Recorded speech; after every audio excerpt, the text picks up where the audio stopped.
ఏమయ్యా తిరుపతయ్యా, నరసరాజు గారు ఎక్కడ? కోర్టు పని మీద పట్నం వెళ్ళాడు, కాసేపట్లో రావచ్చు. ఆయన తొందరగా వచ్చేస్తే నా పని కూడా అయిపోతుంది. ఆయన కోసమే చూస్తున్నాను. ఏమి నీ పని? సంబంధాలు చూడమా? మా బావకి సంబంధం చూసేవా?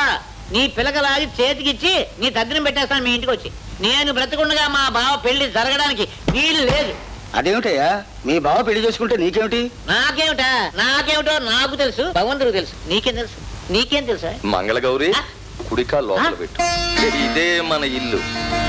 బావా ఏమిటిది? ఎవరిమే? నా అర్థాంగి పేరు మంగళగౌరి. దేవుడు అమ్మగారిని లోపల తీసుకెళ్ళి వెళ్ళి రండి అమ్మగారు. బావా అక్రమం, అన్యాయం. కోర్టు పని మీద పట్నం వెళ్ళి పెళ్లి తీసుకొస్తావా? ఈ పెళ్లికి నేను ఒప్పుకోను బావా. ఎవరో ఒప్పుకోకపోవడానికి నేను దేవుడు గుళ్ళో పెళ్లి చేసుకుని వచ్చాను. అయినా నీకు ముందు చెబితే పూజారి వేషంలో అక్కడికి వచ్చి పెళ్లి చెడగొట్టేస్తావని నాకు తెలుసు. అందుకే నీకు నేను చెప్పలేదు. బావా ఇదిగో ఊరు పెద్దలందరూ ఉండగా చెబుతున్నాను, మంగళగౌరి నా సహధర్మచారిని. మాది పవిత్రమైన బంధం, ఎవ్వరూ విడదీయలేరు. రేపటి నుంచి ఇంటి పెత్తనమంతా ఆవిడదే. ఆవిడ ఉండమన్న వాళ్ళు ఉండాలి, పొమ్మన్న వాళ్ళు పోవాలి. అయ్యగారు అమ్మగారు అమ్మగారు వాంతులు చేసుకుంటున్నారు. అక్కడికి నేను చెప్పాను కూడాను. హోటల్ పకోడియే దెబ్బ కొట్టేసి ఉంటుంది. హోటల్ పకోడీ అంటున్నాడు. పకోడీది కాదు, చెగోడిది కాదు. సాగున అవ్వకుండానే వాంతులు అటు వాంతులు. అదేదో చూస్తాను. ఆ హోటల్ పకోడీ నీకు పర్లేదు కదూ? ఈ పకోడీ వాంతులు చెగోడి వాంతులు కావు. నాకేదో అనుమానంగానే ఉంది.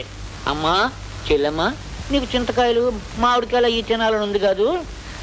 అవునన్నయ్య గారు. ఏమిటి నువ్వు అనేది? ఏమిటి నీకు ఇంకా అర్థం కాలేదా బావా? నాకు చెప్పకుండా గుళ్ళోకి వెళ్ళి పెళ్లి చేసుకొస్తావు. నీ మంగళ పెళ్లి కూతురు కాదు, పెళ్లి తల్లి. వాడు చెప్పేది నిజం కాదు కదూ? కాదు కదా? కాదు. అవునండి. మంగళ అవునండి. దేవుళ్ళ లాంటి మీ ముందు నిజం రాయడం ఎందుకు? నేను ఒక అతన్ని ప్రేమించాను. అతనికి నా సర్వస్వం అర్పించాను. అతను నన్ను మోసం చేసి వెళ్ళిపోయాడు. అచ్చం మీలాగే ఉంటాడు అతను. అందుకే మీరు అడగగానే పెళ్లి కొట్టేసుకున్నాను. మీలో అతను చూసుకుంటూ. నువ్వు చేసిన పనికి నీ ప్రాణాలు నెవడప్పుడు ఆడదాని మీద చేయి చేసుకోకూడదు బావా. పువ్వులేక చూసుకోవాలి. ఏమిటి బావా కేకలు? ఇప్పుడే 10 మంది పెద్దలు ఉన్న సహధర్మచారిని, నా ధర్మపత్ని, వంకాయ్ అది ఇదని ఏవేవో అన్నావు. మరి ఇప్పుడు నీకు సంబంధం లేకుండా ఈ అమ్మాయికి నెల తప్పినట్టుగా వాళ్ళకి తెలిసిందంటే నీ పరువు ప్రతిష్టలు ఏమైపోతాయి? ఉక్కైపోతాయి, ఊర్లైపోతాయి. ఈ ఊళ్ళో నీ పెద్దలకు పెండకొప్ప పాలవుతుంది. నువ్వు రోడ్డు మీద వెళ్తే మొహాన్ని ఉమ్మేస్తారు. నీ చింతపిక్కల వంశం మంట కలిసిపోతుంది. నీ వ్యాపారం మానేసి కొత్తపల్లి నుంచి కోతిపల్లి పోవాల్సి వస్తుంది. అందుకే బావా నా మాట విని గుట్టు చప్పుడు కాకుండా మంగళని ఏలుకో. తిరుపతి అమ్మా అమ్మా నువ్వు పదమ్మా, లోపలికి వెళ్ళామా? అమ్మా పెట్టాను కాను.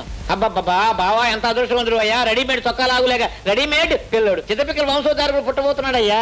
ఏమి చేస్తున్నావు? తిరుపతి